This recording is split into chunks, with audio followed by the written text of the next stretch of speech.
When standing here and looking back on history, you will see an intricate world. Continents influence each other in many ways. The discovery of America affects the price of Chinese products. And what happens in the grassland of Central Asia even has influence on North Africa. Following the footsteps of businessmen, pilgrims, and herdmen, these great influences spread to every corner of the world through a network that existed 2,000 years ago. And this network is the famous ancient Silk Road. Hi, I am Yvonne from the Netherlands. I love traveling and living in China. In this documentary, I'm going to take you along the Silk Road. We will travel from Xi'an all the way to Urumqi in the far west. On our journey, we will explore the past and the present.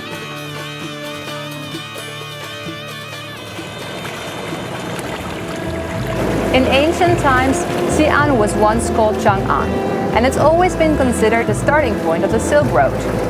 Close your eyes and imagine how prosperous this city once was in 2,000 years ago. The foreign merchants on the streets came from all over Asia, including Japan and Korea. In the West Market of Chang'an, the merchants had shops, and in those shops they sold goods, like jewelry and spices. Even today, you can still see the traces that were left from trade in Xi'an.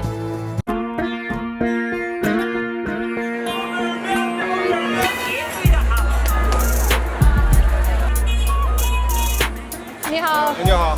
这个馕多少钱8元。我来买一个吧。一个。Naan, or hubing, originated in the Han and Tang dynasties. It's kind of a Central Asian food that was introduced by the Sogdians, who were very popular on the Silk Road during those days.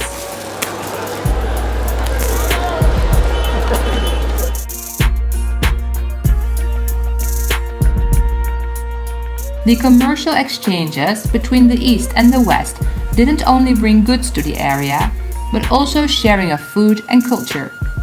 All of these exchanges have helped shape the various characters and styles in China's wonderful history.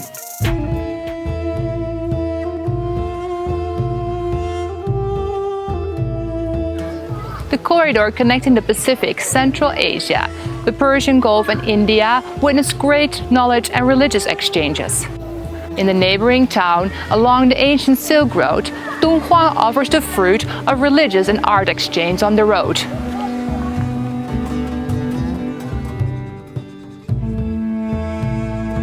Dunhuang is an ancient and prosperous hub connecting China with the West. Regardless of a long and perilous journey, numerous camel caravans driven by merchants passed through this busy hub. However, with two important maritime explorations conducted by Columbus and Vasco da Gama in the late 1400s, the patterns of global communication and trade changed. The center of the world shifted from the Silk Road to Western Europe. The once glorious Silk Road disappeared.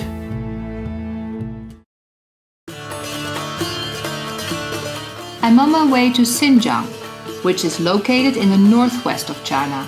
Surrounded by immense mountains, it is a landlocked province far from the sea.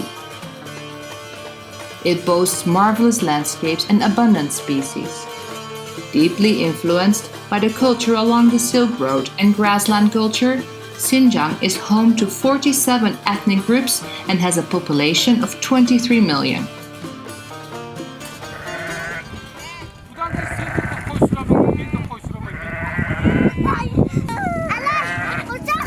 Huma and his family are Kazakh.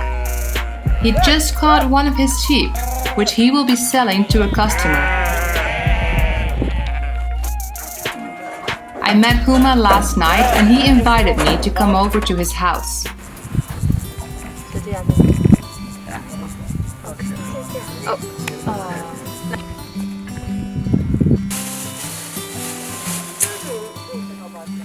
So this is cha吗？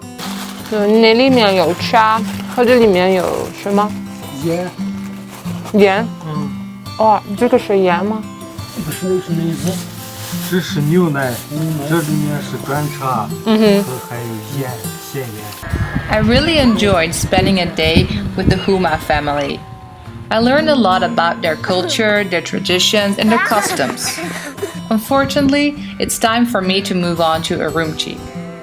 But the Humas, their life will go on the grasslands.